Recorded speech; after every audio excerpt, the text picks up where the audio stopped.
question from a client the other day that was just so powerful. I knew I had to share it with all of you. She was like, Sammy, I feel like I've been doing everything right. I've done the mindset work. I've written the affirmations. I've visualized the income goals. I've healed the limiting beliefs in my mind. I logically know I'm safe and I deserve more. So why does my body still have a panic response when I actually think about receiving a lot more money? And my heart just went out to her because this question gets to the absolute core of why so many brilliant, capable people stay stuck. It's this shocking internal conflict. Your conscious mind's in the driver's seat, ready to go, saying, yeah, let's go! More abundance, please! But your body is still in the back seat, screaming, danger, pull over now, danger, danger, danger, danger. If you've ever felt that gut level clench, that tightness in your chest, or that sudden wave of anxiety when you get close to a new level of success, you're not broken. Your mindset work wasn't a waste. You've just been trying to update the software without realizing the hardware is still running on a program from 20 years ago. Any of you have an old iPhone trying to update itself? It doesn't work. So today we're going to bridge that gap. The belief we've been sold is that if you can change your thoughts, your feelings and your reality will automatically follow. It's a top-down approach. Fix the mind and the body will fall into line. And for some things, yes, this works. But when we are dealing with a deep-seated pattern around money and safety, this approach is fundamentally flawed because your mind and your body keep two completely different sets of books. Your conscious mind stores memories like a library, so it files events away with narratives, logic, context. It can reason. That was then and this is now. I'm an adult now. I'm safe. This is where you do your mindset work. You're reorganizing the books in the library, but your nervous system doesn't have a library. It has an archive of felt sense imprints. It doesn't remember stories. It remembers sensations. It remembers the tightness in your mother's shoulders when the bills were on the table. It remembers the sound of your parents' raised voices fighting about finances. It remembers the feeling of shame when you couldn't afford something as a child. These aren't thoughts that you can argue with. They're physiological data points stored in your tissues, your muscles, your vagus nerve. Your body's prime directive is survival. It's constantly scanning for threats based on its archive of past experiences. So when you sit down and visualize $1 million in your bank account, your conscious mind gets excited.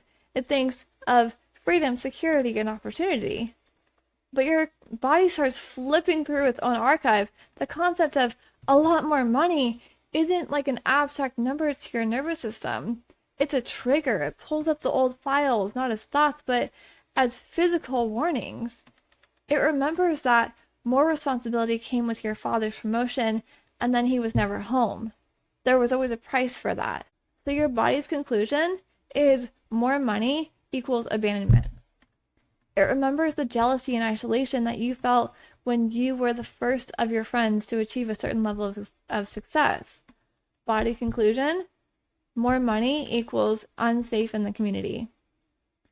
It remembers the sudden chaos of instability that happened after your family came into a small inheritance. Body's conclusion, more money equals danger and instability. Your body isn't panicking about the number in your bank account. It's panicking because it's re-experiencing the somatic echo of a time when a shift in resources felt threatening to your survival, your connection, or your sense of belonging. The panic is a memory held in the body. You cannot think your way out of a bodily sensation. You have to communicate with the body in its own language. The language of breath, sensation, safety. The work I guide my clients through moves beyond the mind. So here's where you can start. Number 1, the next time you feel that panic response, your instinct is to fight it or flee from it. I want you to do the opposite. Pause. Put one hand on your chest and one hand on your belly. Don't even think about money for a moment. Just feel your hands. Feel the warmth. Feel the solid ground beneath your feet. Take 3 slow, deep breaths.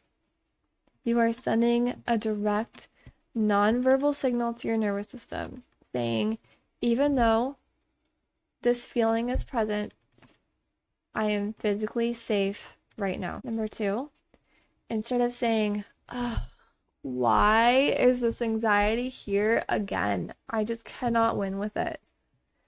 Ask gently, hello, panic. I feel you in my chest. What are you trying to protect me from?